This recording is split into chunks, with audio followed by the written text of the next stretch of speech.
ગુજરાતમાં 3 દિવસ ભારે વરસાદની આગાહી. હવામાન વિભાગની લેટેસ્ટ અપડેટ. ગુજરાત રેન ફોરકાસ્ટ મુજબ નવરાત્રી પહેલા ચોમાસાની વિદાયના અહેવાલો વચ્ચે ગુજરાતમાં 3 દિવસ ઠંડા પવન સાથે વરસાદની આગાહી હવામાન વિભાગ દ્વારા વ્યક્ત કરવામાં આવી છે.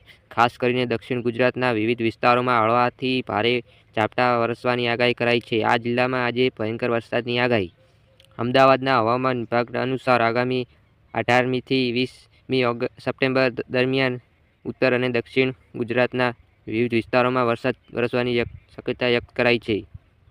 અમદાવાદ, બનાસકાંઠા, અરવલ્લી, ખેડા, આણંદ, વડોદરા, સુરત સહિતના જિલ્લાઓમાં આ 3 દિવસ દરમિયાન વરસાદી માહોલમાં 30 થી 40 કિલોમીટર પ્રતિ કલાકની ઝડપે પવન ફૂંકાશે. રાજુલા અને વલસાડમાં 1.5 ઇંચ વરસાદ વરસ્યો છે. ગુજરાતમાં આજે અમરેલી અને દક્ષિણ ગુજરાતમાં વરસાદી માહોલ જોવા મળ્યો હતો.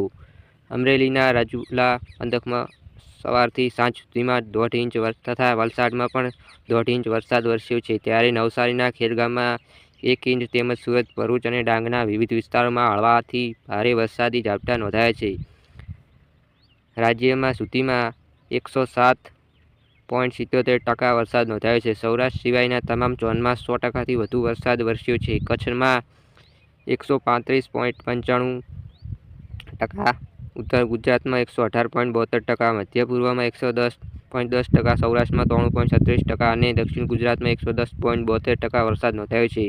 હવામાન વિભાગની આગાહી મુજબ ગુજરાતમાં સિઝનનો 28% વધુ વરસાદ નોંધાયો છે.